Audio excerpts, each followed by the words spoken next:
तैयार रहिए, स्टार्ट। भारतीय लोकतंत्र में दल बदल कोई नई बात नहीं है, विराम। फर्क इतना ही है कि पहले दलों की विचारधारा से असहमति दल बदलने की वजह रहती थी और अब यह वजह सत्ता की चाह बन गई है, विराम।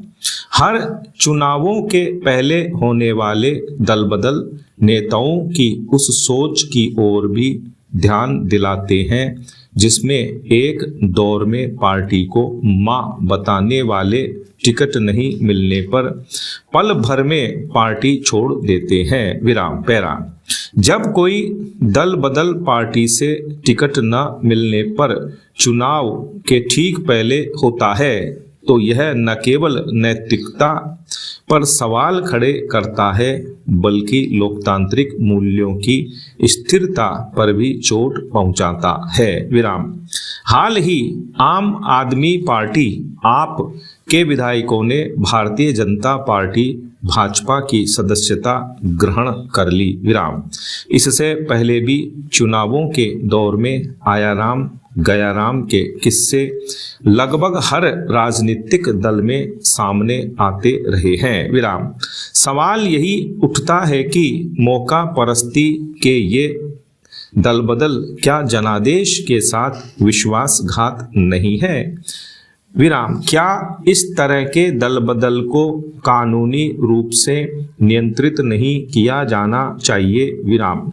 और सबसे महत्वपूर्ण, इसका लोकतंत्र और मतदाताओं पर क्या प्रभाव पड़ेगा, विराम। जब कोई नेता किसी पार्टी के टिकट पर चुनाव जीतता है तो वह केवल अपनी योग्यता के आधार पर नहीं बल्कि उस पार्टी की विचारधारा, नीतियों और एजेंडे के समर्थन से जीतता है, विराम। मतदाता जब अपने मताधिकार का प्रयोग करता है तो वह व्यक्ति के साथ साथ पार्टी की विचारधारा को भी अपना समर्थन देता है, विराम।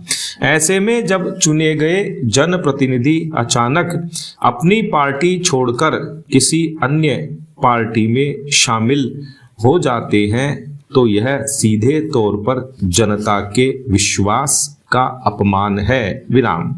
दरअसल यह व्यक्तिगत लाभ और राजनीतिक अवसरवादिता का उदाहरण है, विराम। यह लोकतंत्र के लिए गंभीर खतरा है क्योंकि इससे राजनीति में पारदर्शिता और नैतिकता का पतन होता है, विराम। पैरा।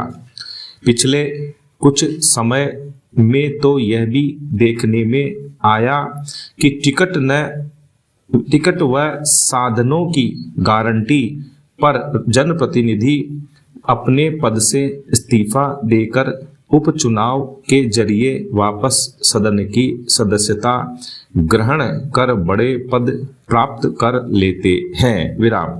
राजनीतिक दल बदल का सबसे बड़ा प्रभाव मतदाताओं पर पड़ता है, विराम।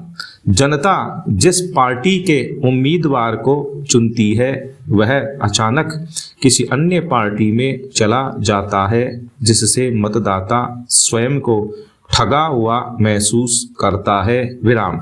इतना ही नहीं, ऐसे जनप्रतिनिधियों के कार्यकर्ता भी अपने को असहाय महसूस करते हैं, विराम।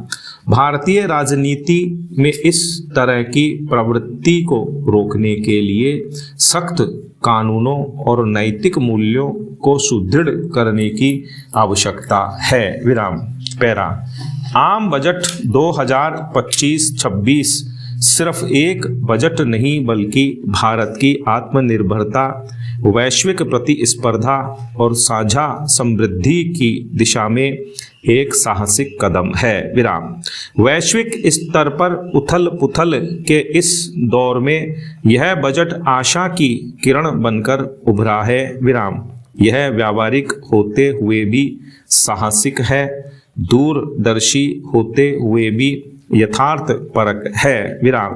यह बजट सरकार की इस प्रतिबद्धता को फिर से पुष्ट करता है कि भारत का भविष्य समावेशी विकास, अपार अवसरों और वैश्विक मंच पर देश के निरंतर उत्थान से परिभाषित होगा। विराम। पैरा।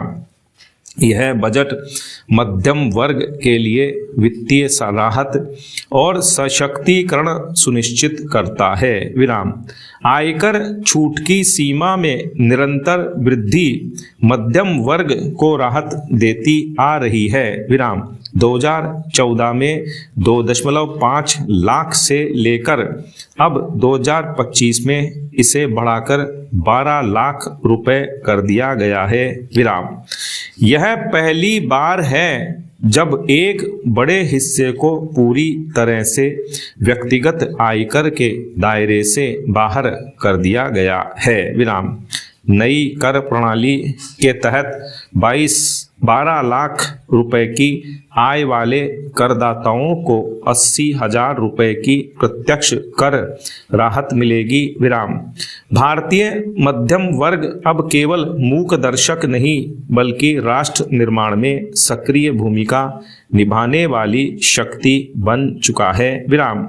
वरिष्ठ नागरिकों के लिए कर कटौती की सीमा 50,000 रुपए से बढ़ाकर 1 लाख रुपए कर दी गई है, जिससे उनके भविष्य को सुरक्षित बनाने की दिशा में महत्वपूर्ण कदम उठाया गया है। विराम। कुल सरकारी राजस्व में आयकर की हिस्सेदारी 19% से बढ़कर 22% हो गई है। फिर भी राजकोषीय घाटे को जीडीपी के 4.4% पर स्थिर रखा गया है। विराम। पिछले एक दशक में 25 करोड़ से अधिक लोग गरीबी रेखा से बाहर आए हैं, जिससे खेल, स्टार्टअप, अनुसंधान और तकनीकी प्रगति सहित विभिन्न क्षेत्रों में नई आकांक्षाओं को बल मिला है। विराम। बजट में कृषि को प्राथमिकता दी गई है। विराम। किसान क्रेडिट कार्ड के तहत 7.7 करोड़ उन्नत ऋण, कपास उत्पादन बढ़ाने के लिए 5 वर्षीय मिशन, बिहार में मखाना बोर्ड की स्थापना और दलहन उत्पादन में आत्मनिर्भरता के लिए 6 वर्षीय योजना पेश की गई है। विराम। ये उपाय खाद्य सुरक्षा और ग्रामीण आय को बढ़ाने में सहायक होंगे। विराम। पैरा। भारत में सूक्ष्म, लघु और मध्यम उद्योग MSME क्षेत्र अक्सर नियामक जटिलताओं या संसाधनों की कमी के कारण सीमित रह जाता है। विराम। सरकार ने इस क्षेत्र की अपार क्षमताओं को देखते हुए बजट में कई संरचनात्मक सुधारों की घोषणा की है। विराम। MSME वर्गीकरण मानदंडों को संशोधित कर निवेश और टर्नओवर की सीमा दोगुनी कर दी गई है। विराम। सूक्ष्म लघु उद्यमों के लिए क्रेडिट गारंटी कवर को 10 करोड़ रुपए और स्टार्टअप्स के लिए 20 करोड़ रुपए तक बढ़ाया गया है। विराम।